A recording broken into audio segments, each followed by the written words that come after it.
தமிழக வெற்றிக் கழக தலைவர் தளபதி விஜய் வீட்டில் இடி ரெய்டு நடத்த திட்டம். தமிழக வெற்றிக் கழக தலைவர் தளபதி விஜய் அவர்கள் தனது 69வது படமான ஜனநாயகன் படத்துடன் தனது சினிமா துறையை விட்டு விலகி முழுநேர அரசியலில் களமிறங்க உள்ளார். விஜய் அரசியலுக்கு வந்த பிறகு ஆளும் கட்சிக்கு தூக்கம் கலைந்து விட்டதாக அரசியல் விமர்சகர்கள் மத்தியில் பேசப்படுகிறது. அந்த அளவிற்கு விஜய் ஆளும் கட்சிக்கு பெரும் தலைவலியாக மாறி வருகிறார்.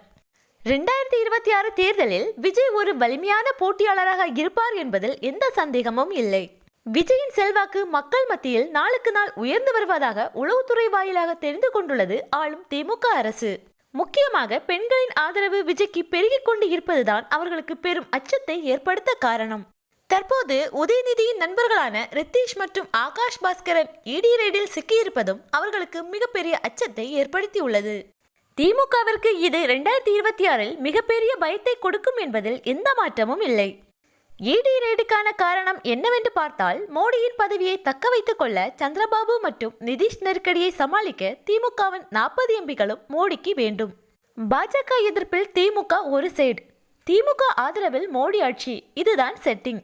இதனை பயன்படுத்திதான் தமிழகத்தில் திமுகவிற்கு பயத்தை காட்டி வரும் தமிழக வெற்றி கழக தலைவர் தளபதி விஜய் வீட்டில் இடி ரெய்டு விட பிஜேபியை நாடி உள்ளதாக தகவல்கள் வெளியாகி உள்ளது. நீங்கள் எந்த தீய சக்திகளை பயன்படுத்தினாலும் தளபதி விஜயை ஒன்றும் செய்ய முடியாது.